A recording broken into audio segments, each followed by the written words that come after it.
Good morning. Skuyenakoi, Nick now Chris Peters. I want to, first of all, thank the spirits of this land and the Wiyot people for allowing me to be in their homeland this morning, to share these words with you about the sacred. Today, we're talking about protecting sacred sites of Indigenous peoples, a topic that is close to my heart. First of all, let's take care of some housekeeping.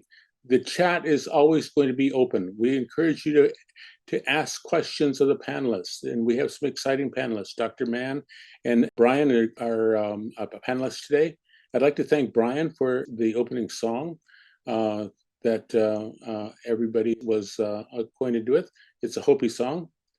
Over the years, the Supreme Court has shown a strong pattern of cultural bias and religious insensitivity when it comes to deciding Native American religious freedom cases, free exercise of religion.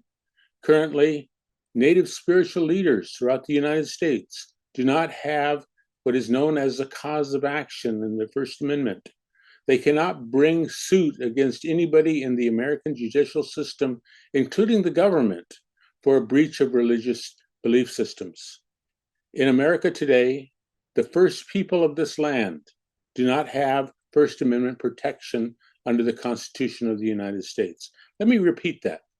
In America today, first people of this land, American Indians, do not have First Amendment protection under the Constitution of the United States.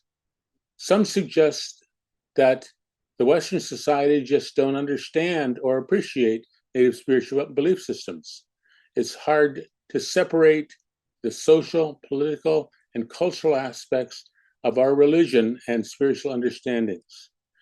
This may originate far back as a doctrine of discovery, where it was stated that the paramount rights of Christian people and the subordinate rights of Indigenous peoples exist, that we don't have the same rights as Indigenous peoples. In many cases, many policies and cases of the United States have made that true. We are wards of the government. We'll talk about the Supreme Court's insensitivity later as we talk about the Go Road case or Ling, but let's set this aside for now. Our world, everything is animistic. Everything is alive. The trees, birds, animals, rocks, winds, and the sand and the rain can talk and all have a spirit and have a state of consciousness. They're all alive and very much purposeful. We need to understand that. Pursuant to this understanding, the relationship has evolved a spiritual connectivity with place, the natural world. The earth is alive and has a soul. It is this relationship and connectivity with the earth that we better understand what is sacred in this world. Allow me to introduce myself. My name is Chris Peters. I'm Puhlik-lah and Karuk Indian. My tribes have lived along what is now known as Northern California Go Road country for many years. And we are earth healing and earth renewing people. It is our understanding that our primary purpose in life is to heal and renew the earth. We were put here for no other reason.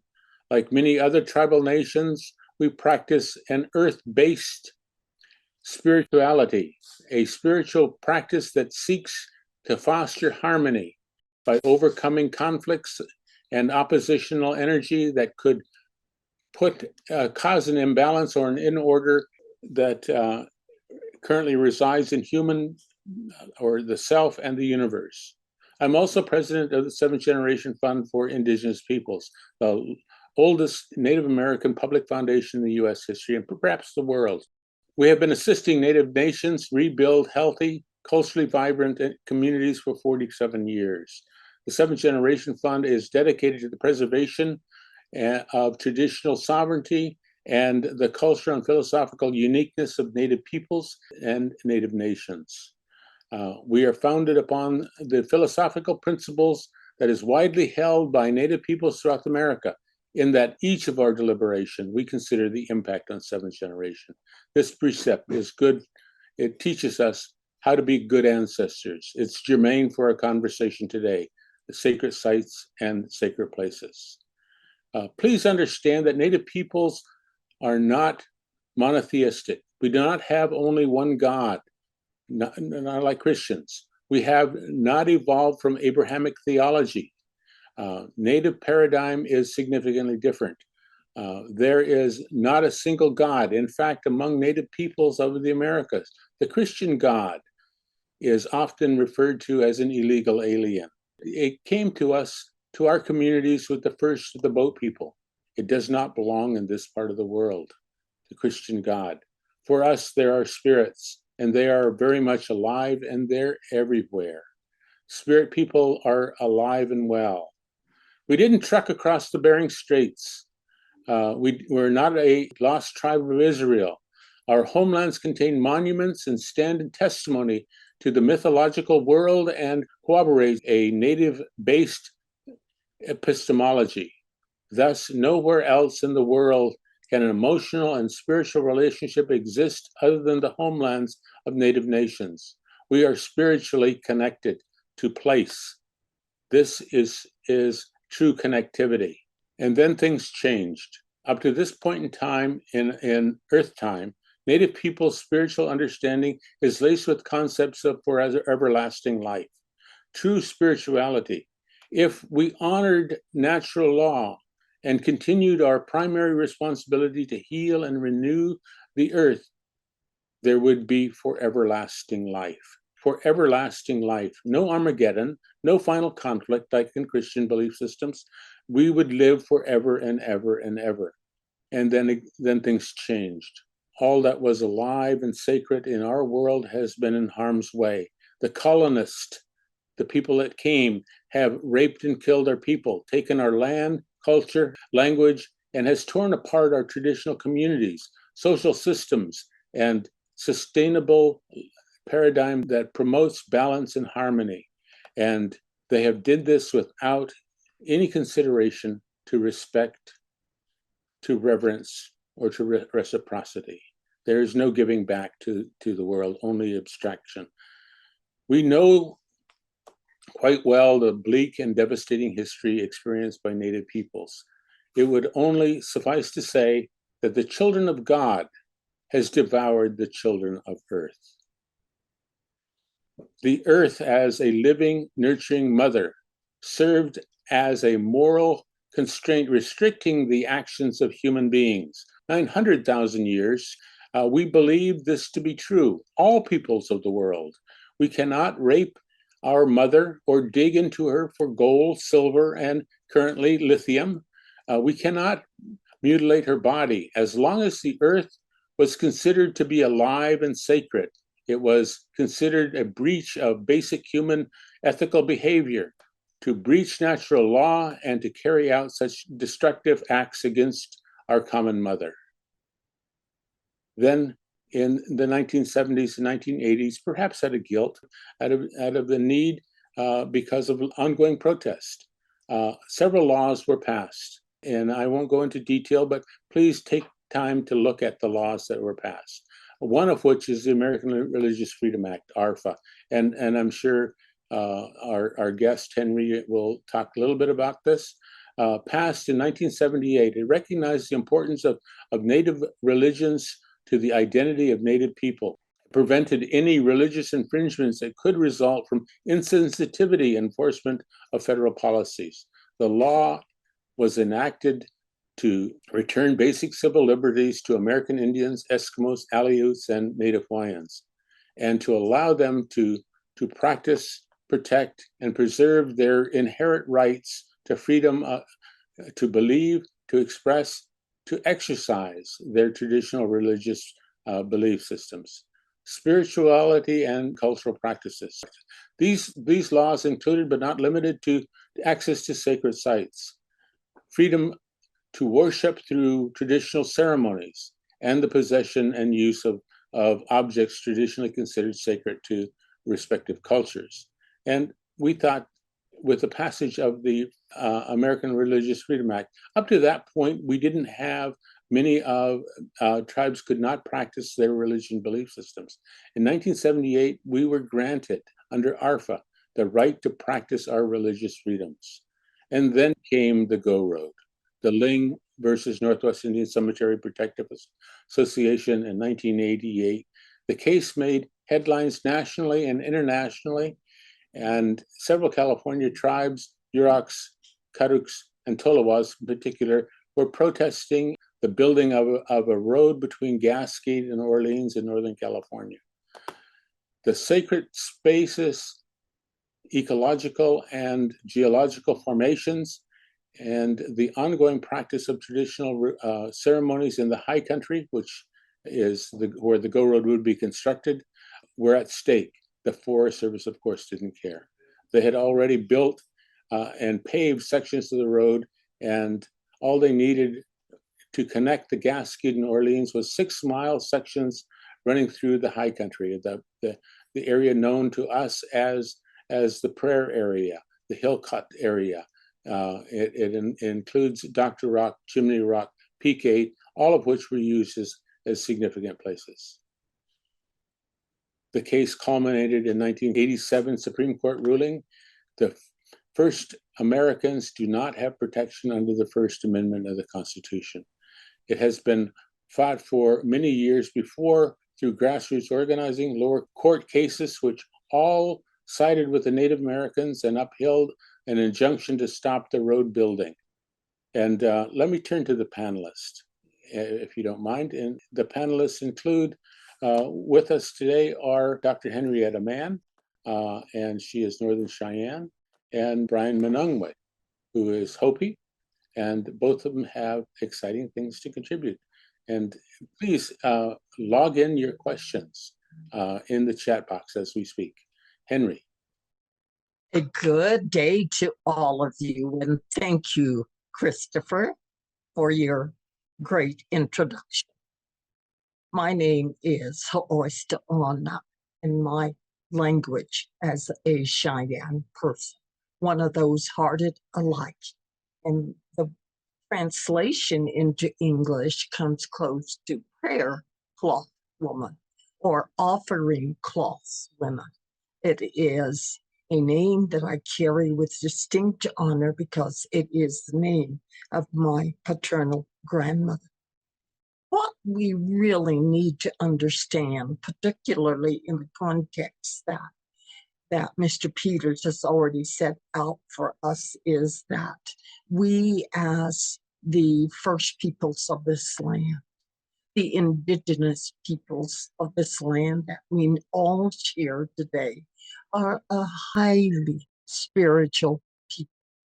We did not have the kinds of religion or Christianity that came to this country with those that fled their homelands across the ocean seeking religious freedom. We continue to pray as this nation's first peoples for all life. We have sacred places where we go to pray, to make our offerings. Some go there to fast. Others go to seek direction for their hearts and their spirits. Others go there to renew their identities as a peoples who are spiritually rooted in this land that we all share today. We go there to collect our sacred items, our paints, our plants that we use in ceremonies that were given to us by Int'l, the Great One, who is our life giver, life maker. In the Cheyenne language, we call this Great One Int'l, and that is the person we, as members of the spiritual community, pray to. Our spiritual sacred place, of which there are many in this land that we now call the United States of America, are places where we still go to make our offerings and to pray. Unfortunately, it has been pointed out that we do not share the kind of religious freedom that those who came here from their homelands for their religions were being persecuted have established on this, the homeland of the Hamawostanil, the indigenous people of this land.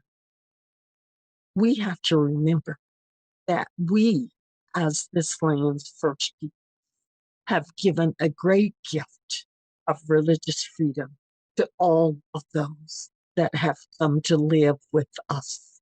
And ironically, we do not share the kinds of protection for our sacred sites that other people share in the way that they pray, where they go to worship. For the Cheyenne people, those hearted alike, our sacred site is Noalbus, Bear Butte, which is located on the periphery of the Black Hills of South Dakota. Our teachings, our spiritual ways of life were sent to the Cheyenne people from that sacred mountain, in which all of the sacred powers of the world gathered and assembled, each one good Cheyenne man, who we know as sweet medicine. Within that sacred mountain, our ways as a people were given to us. They were formulated by all of the spirit powers of the world, the spirit of the rose, the spirit of the buffalo, the spirit of the bear, all of those relatives that exist in this world, in which we as human beings are but one. We are the humble, upright people with 2 legs and have 5 fingers. So Bear Butte is the spiritual center of the people to whom I belong, the Cheyenne people, both those who live in the north in Montana and those of us who live in the south in Oklahoma. We still make annual pilgrimages to that place to renew our identities, as I have pointed out, in terms of why we go to visit these sacred places.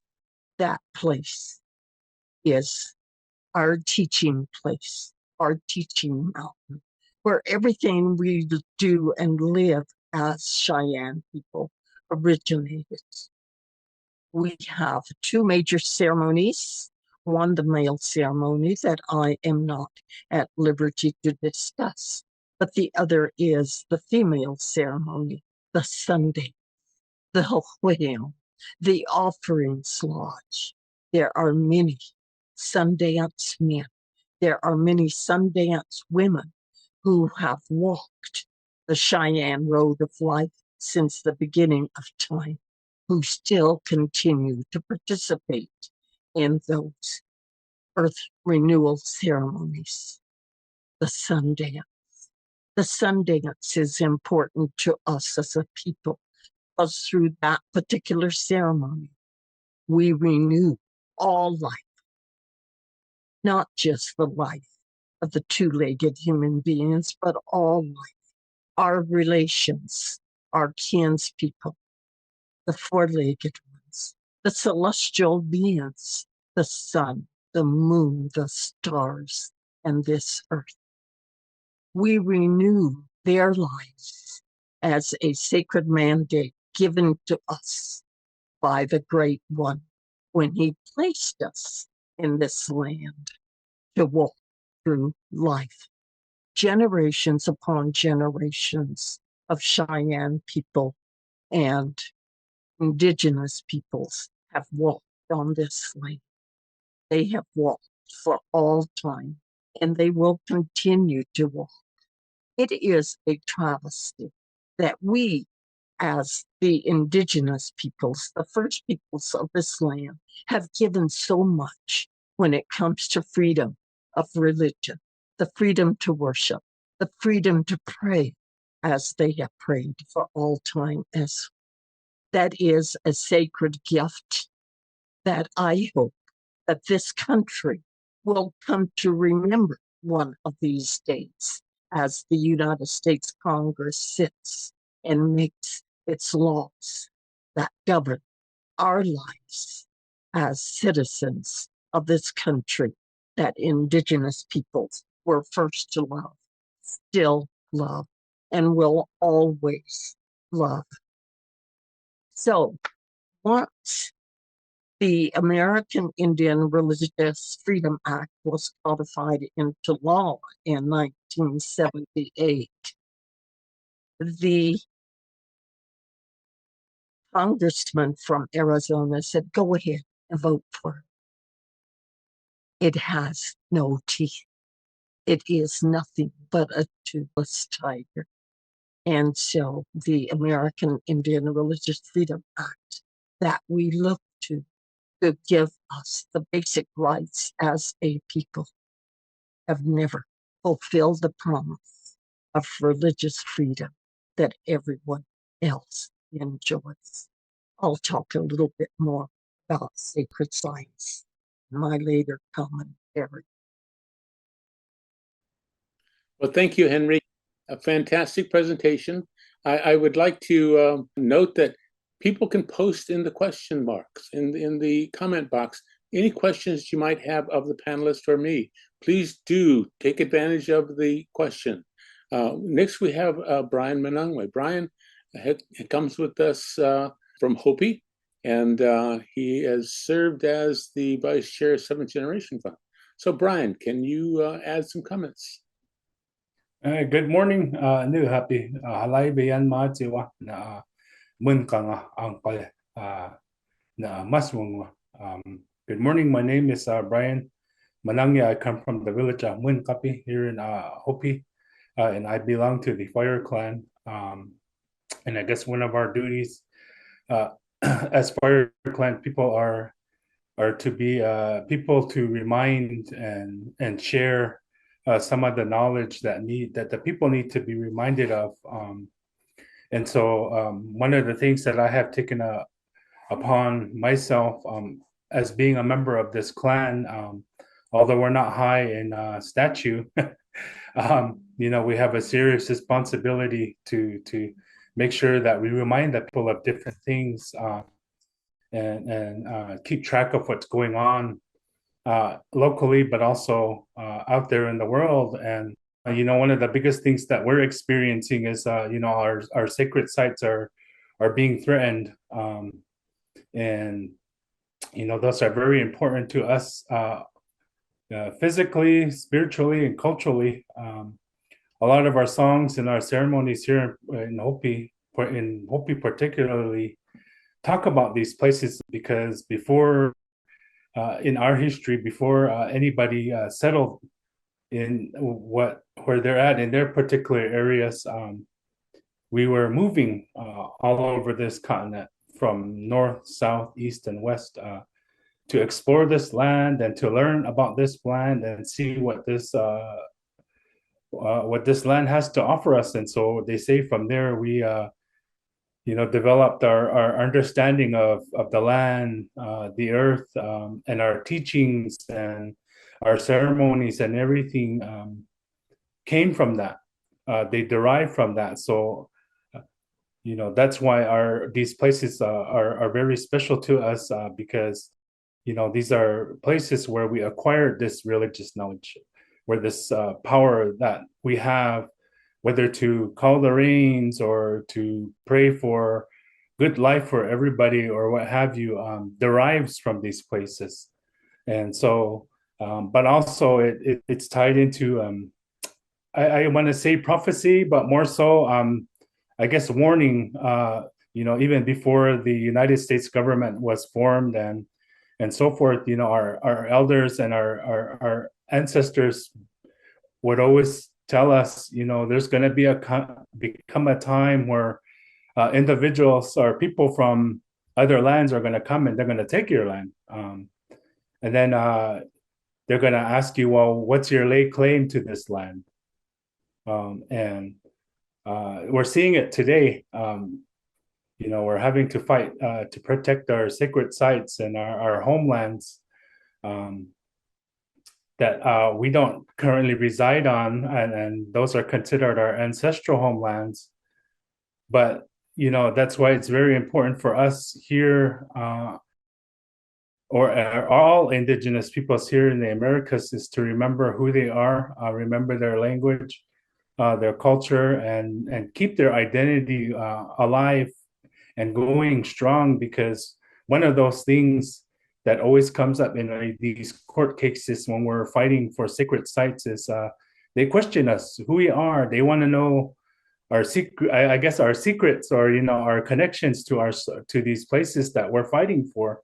And it's very hard for us to win these cases, because a lot of this information that we hold is only meant for our people, but then the thirst, or the thirst for knowledge to know why the courts want to go deeper into this always comes up. And we have to say, okay, there's only so much we can let you know, but we can't tell you the whole story, because that belongs to us. That's not information for your ears.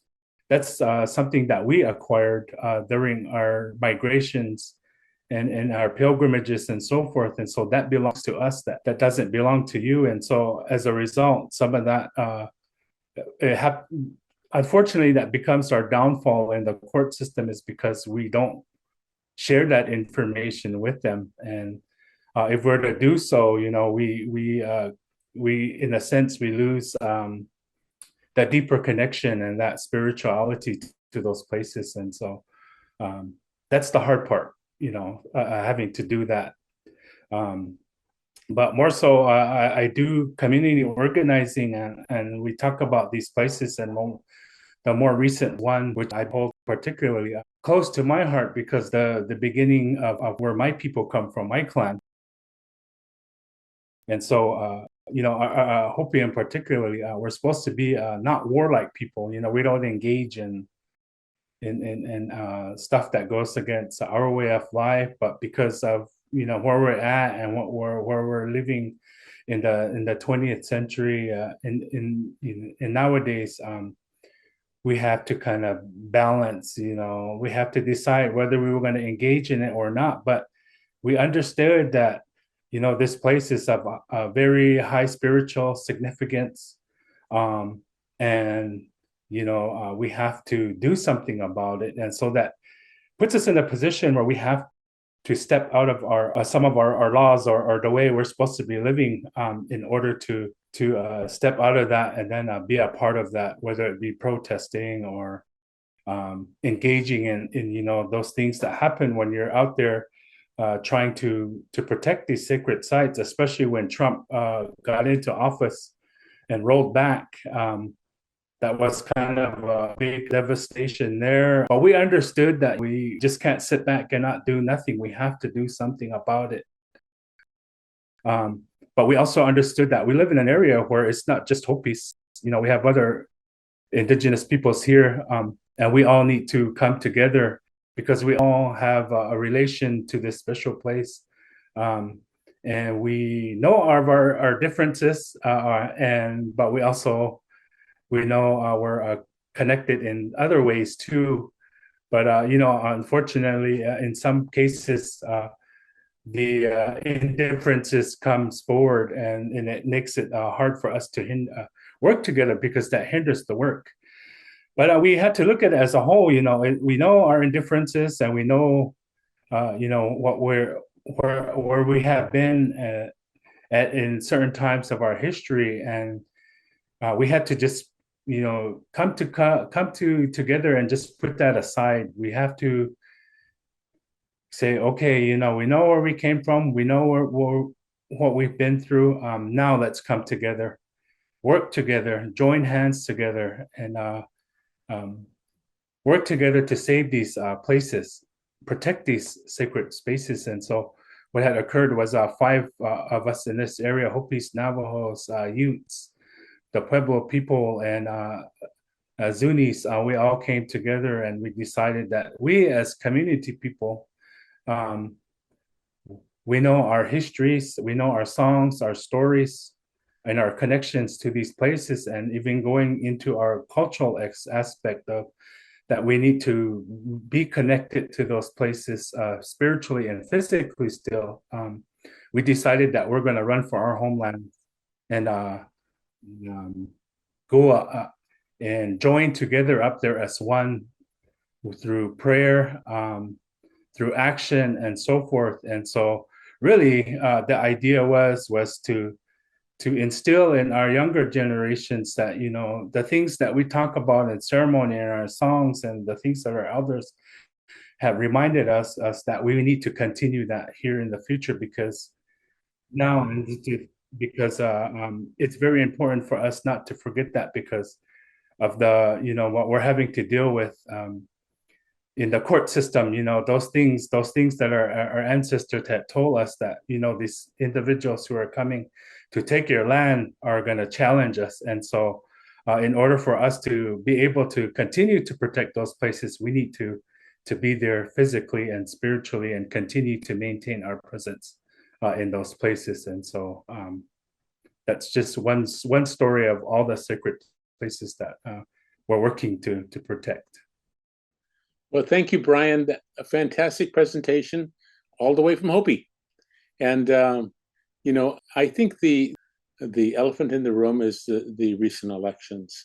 And maybe I'll give you each comments. The drill, baby, drill is the slogan of the new administration, the Trump administration.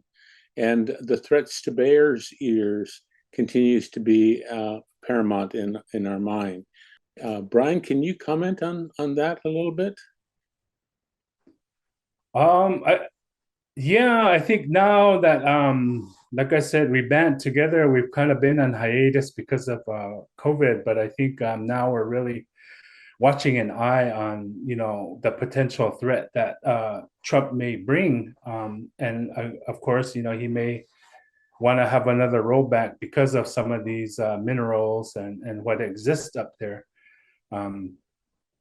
And so we have to keep a close eye on that to make sure that, you know, these aren't these places that he's going to start targeting again, because we know all these things exist there. We know that that's what's there. And there's a reason why our people stayed there, because we knew some of these things were there. And, you know, we understand it has a spirit. It plays a role in our ceremonies and so forth, and so we need to protect that because it's also part of Earth. It's part of our mother. You know, those are her organs and her blood, and that's her lifeline. And so once we begin to destroy those sacred places, that power that we harnessed, I want to harness, but what we gain from there, you know, it's going to begin to erase our way of life, our histories, and our cultures. But you know, that's the reason why we need to keep an eye on, you know, now going forward with this next incoming administration, is because a lot of the work that we have been doing or others have been doing to make sure that these sacred spaces are protected could be wiped away, a threat, just because they want to get to what lies underneath. So, Henry, can you comment on the recent election? With keep in mind, you know, the destruction of sacred places for lithium mining, for gold digging, and for silver, for oil, for gas, all of which threatens a sacred place. Sacred places were not created for religious purposes. When reservations were established, they were established as concentration camps. So, Henry, can you comment briefly? I'd like to just add a little to what Brian has said about these sacred substances. When that good Cheyenne man came out of our sacred site that we know as Bear Butte, Noah was, he brought us many teachings And he also told us about our future. And he was very sad when he told us that he was going to leave us after having lived with us for 445 or 446 years, 4 long lives of a person. He said when this world was made, that Mahale, the Great One, put many substances into this earth. And he said that they are, as Brian has pointed out, the internal organs of this earth that we know as mother or grandmother. He said that Mahale had placed a yellow substance in this land, and that yellow substance makes people crazy. That yellow substance, of course, we know is gold. We know that lithium is needed to power the batteries for those cars that are supposedly not having to use fuel and that kind of a liquid substance. Unfortunately, many of those substances are on those places that Indigenous peoples call home. In the state of Nevada, they have the largest lithium deposit that certainly America wants in terms of trying to avert or at least come to terms with climate change. And so we continue to hold tenaciously to those places that have a sacredness to them in terms of our world views. These sacred lands are the equivalent of these cathedrals, churches, temples, and all of those places, tabernacles, where people go to pray. Those are the sacred places of which we also go to pray, and we want to protect because of their sacred nature. If I might use but one example of, let us say, Bears Lodge in the state of Wyoming, which is a climbing mecca. Even though there is only 1 month out of 12 set aside so that the people can go and conduct their ceremonies, Sunday ceremonies and the like, came under great, I guess, differences when it came to rock climbers who wanted to climb that sacred place. I mean, what would any church or any cathedral think if I suddenly took leave of my senses and decided I was going to go and climb a cathedral and desecrate and violate it and hammer those pitons into a sacred site? It's just that simple in terms of understanding that these sacred sites are the equivalent of places where our brothers and sisters who came from other lands go to pray, to make their offerings, to continue to talk with their God, the Great Spirit, the giver of life, the maker of all life. So we live in a sacred landscape as this land's first people. And these sites continue to be important to us. And it is just absolutely sacrilegious when you have people who want the oil and gas for their consumer needs and forget the sacred nature of this land upon which we live and walk, and the need to live in a way that is going to keep climate change or global warming a little distant from our beloved grandchildren and children? What kind of world are we leaving them right now? We are already beginning to feel the effects of global warming and climate change.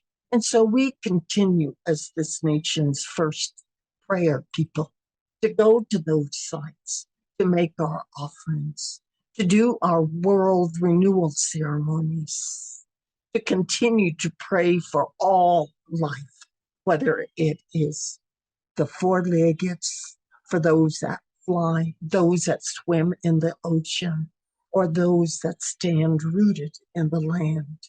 We pray for the mountains, the mountain ranges, because we say, as White Antelope said as he met his death in 1864 at Sand Creek, and he sang his death song. He said, only the rocks live forever. In our language, he said, that is the kind of philosophy and the kinds of teachings that we bring to this land that is our homeland, that is our mother, that is our grandmother. We stand rooted in her soil. But when we face administrations that have no concept of the sacredness of land, it is devastating for us as land-based people, as Chris has pointed out. And I shudder to think that all of these instances where we have put together coalitions of major Indian organizations, the Native American Rights Fund, the Association on American Indian Affairs, the Medicine Wheel Coalition of North America, to protect these sacred sites. And when I read in Project 2025 that this project doesn't plan to protect sacred sites, the heartbreak that our great-grandparents and our grandparents endured is the kind of heartbreak we are experiencing today as this generation, spiritual leaders of our knowledge and our ways, who are duty-bound to protect this land, our mother. So it is important that we look to this sacred homeland that we all share and protect those places, our churches, our cathedrals, our temples, where we go to pray for all life and for all our relations. Thank you, Henry. I think that's a good point, that sacred sites is sacred to an ecosystem. They're all over. We need to understand and recognize them. We need to give them priority in how we treat this land. You know, sacred places are important. And it's through our understanding of sacred places can we begin to express some knowledge about why they're important. Now, Brian, we've also talked a little bit about the need to protect the wisdom of the elders and generations before us, a lot of which are wrapped up in the petroglyphs. Can you talk about the petroglyphs and the importance of that and the destruction that we see every day, shotgun shells blasting them away, you know, all of which is important to Native peoples. So, Brian. Yeah, from my understanding is that you know, we go back to the movement of our peoples, and so really what that is as the people were finding out, you know, what the land has to offer and what they were learning from these different territories they were going through, they would leave their insignia there to signify that you know, by then people were beginning to establish who they were as who they are today. So any events or anything astronomical or just anything that that they may have encountered, it's recorded there on there as they make their movements through, so that as other people were coming through, they could understand who's been there. And so it holds a lot of historical but also religious knowledge, and but again, that going back to that, laying claim to these lands as who they belong to, and the information that they contain, that's another reason why, from another standpoint, going back to that, when people are going to come and take your land, that that's the reason why we need to protect those places, is because that information that is contained there validates our existence, and it validates that our people have been there, and so that's why it's getting harder and harder to try to educate these people about that too, because just here about a mile or so, that where our old salt, our old trail to the salt mine is, we have a big panel there, with nothing but different clan symbols on there, and the understanding or the meaning behind that was that in Hopi, when we have our men's society, part of their initiation, right, to be a part of, I try to make it as clear as possible, in terms of today's Western terms. I guess it's like it's part of their final step of becoming a Jedi. Because when you go through that ceremony, you actually understand life, all the secrets to life, and so that destruction occurring to that, you're contributing to the erasure of that knowledge, and that information that we hold, and that contains to that, so that we're able to continue to do what we need to do on our end, spiritually and culturally, to keep our obligations as our, as it was said, we are earth-based people.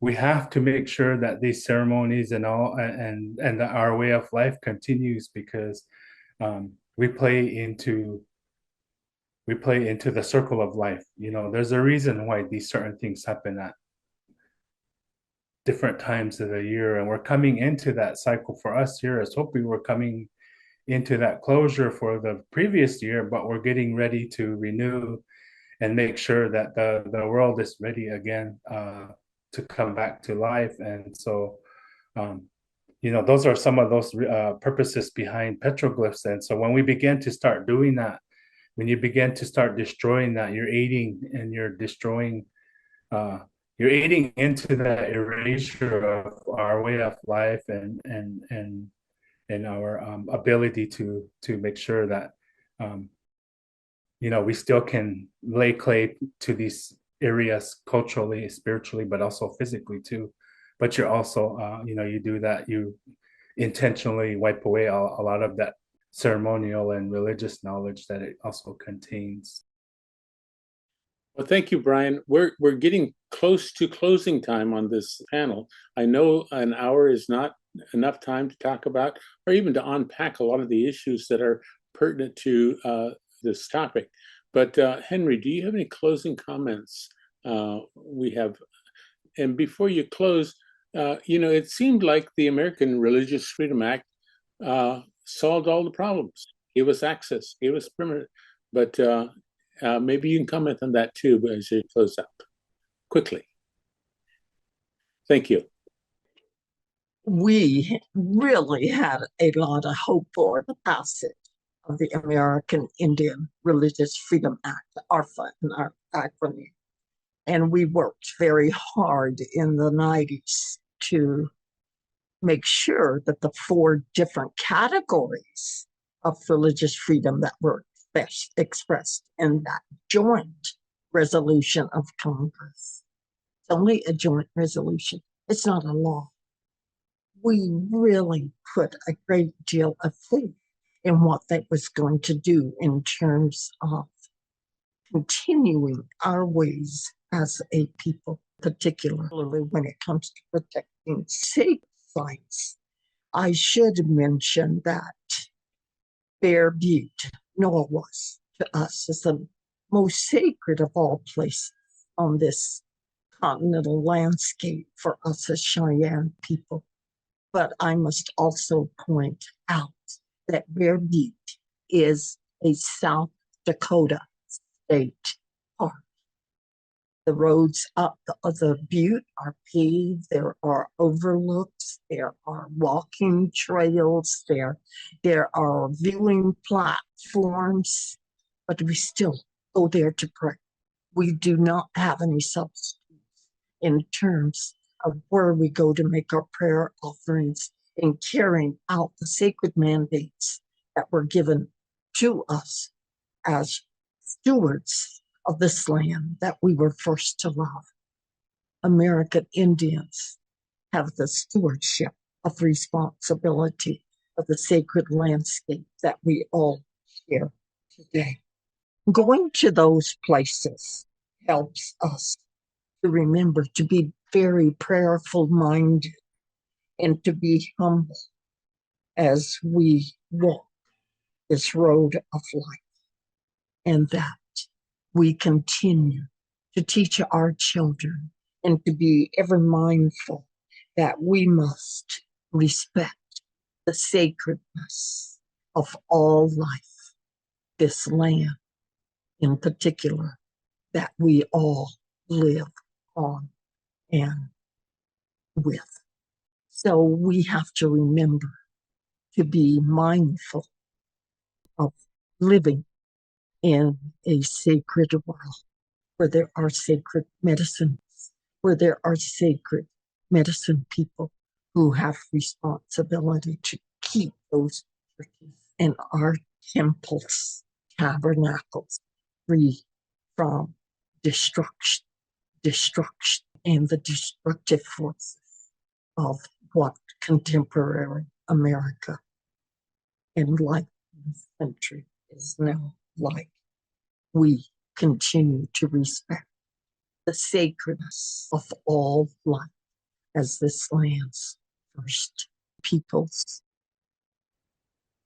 Thank you, Henry. Brian, do you have any closing comments? I'm sure you do. I can tell by look. No, I have a lot going through my head, but I guess in terms of sacred space, sacred places, and thinking about the allyship, but I guess overall the main message that I would like to leave is just remember that these things that we just talked about as far as our spirituality and our culture goes, that these places are needed for us to continue that, but you're all included in that, in our prayers and in our ceremonies and so forth. And so in order for us to help us maintain that balance that we talked about, I guess figure out ways how you can do it in your own particular ways too. And I guess just don't forget that in all ways you do have an obligation to do that, to protect any space or any place that you feel that is sacred to you. But in essence, and really, it's the whole world is sacred for all of us, and so we have a role and a responsibility to maintain that sacredness and make sure that everything that we hold sacred to us to near and dear in our heart, and for our future generations to come remains intact, and that we pass it on for future generations to go, because our ancestral knowledge that we have now has gotten us this far, and we need to ensure that this knowledge that we've acquired from way back in the beginning, all our peoples, continues to help guide and carry us forward for future generations to come, so that we can continue to keep fighting for these sacred spaces, places that we all near and dear to our hearts.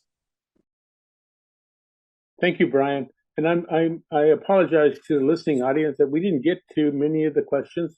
We kind of indirectly, a lot of them which have been answered by the panelists, and we'd like to thank the panelists for their time and effort here. But for non-native peoples have only been in our homeland for a split second, a blink of the eye, if you will. We have redwoods, Douglas fir, we have cedar trees that have been standing longer than the colonizers have been here. But no matter how brief of time it has been, he has managed to mess things up pretty good. We have overshot many fragile ecosystems and caused them to fall out of balance with the earth and with human beings. We have contaminated the sacred and violated natural law and brought the earth, our common mother, to the brink of extinction. Just look at the signs, people. The earth is changing. The ice is melting. The sea level is increasing. Just look at the signs all around us. We know that we have to change. Today we ask that you begin to think good thoughts, to cause good deeds to happen. And this will cause a transformation of human consciousness. There's time to be a good ancestor yet. Next week, join us again as we continue this month-long discussion about Native peoples and the impact that Native peoples have on this land. Next week, we're talking about Indigenous women and the important role of Indigenous women in all of this. We're looking at missing and murdered Indigenous peoples and the impacts of man's camps, if you will. And we've been confronted with man's camps since the Western movement, since gold rush times. It's been in our community for a long time. So we encourage you to join us. And we'd like to thank Brian and Dr. Mann for their time and attention here. And I think it was a fantastic panel. Not enough time to talk about this issue. So again, thank you. And we will keep up the fight. I think it's encouraging that a lot of people ask how to join into the struggle, and particularly in the time of the new administration and drill baby drill. It's going to be more significant as the years come.